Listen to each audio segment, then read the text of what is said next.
Nelson, president of the Association of Flight Attendants. Sara, it's good to have you. Your members say they're being called back into work even if they're COVID positive. Delta is denying that. How do you prove your case?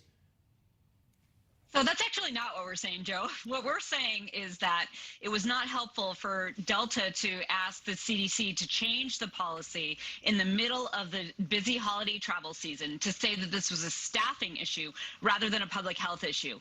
The message that sent to the public that we have been working so hard to correct, that you can travel safely on an airplane, is that they were putting staffing those flights over public health and over the health of their employees. And we were concerned about that message. We were also concerned that when the CDC did actually respond to their request to change the number of guidance quarantine days from 10 to 5, that also included you needed to be asymptomatic when you come back. That initially Delta did not include that.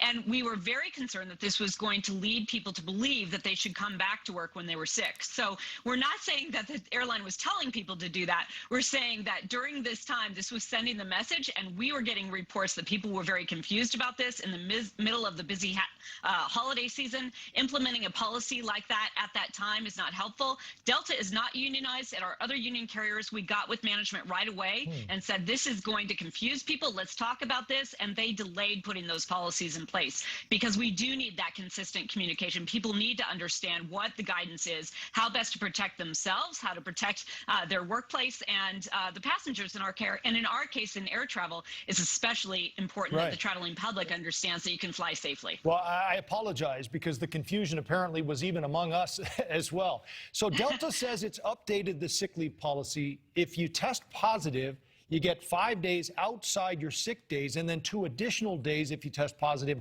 on day 5. Is that correct? That is what their policy says now, and they did update their policy, and we're happy that the issues that we raised led them to act fairly quickly and update that policy. But again, this was over the course of the holidays, over a course of a few short days, and it's not great governance there. It leaves a lot of room for confusion, and we're still getting reports that flight attendants are confused about this. We were really concerned that this wasn't just going to be a problem at Delta.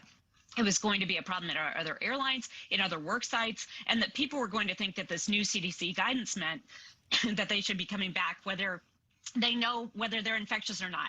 All right, so as I understand it now, there were 3,000 Delta workers out sick as of Monday, out of 70,000. My question, I guess, is that enough to disrupt flights? And I don't know how many of those are flight attendants and also baggage handlers or maintenance. Sure, this can disrupt flights. And frankly, Joe, the staffing at all of the airlines is very different than before the pandemic. Airlines have had to learn this. We've been operating in crisis mode for 2 years. And so they were planning to staff over the holidays based on the amount of overtime hours that people would regularly pick up before the pandemic. And what they found out is that people are just not able to do that. They're getting more sick themselves more often. And flight attendants have also been a little hesitant to pick up that extra voluntary overtime because it's been so combative in our workplaces. So the airlines have had to adjust there. And when you have a staffing reduction that much, that can make a big difference.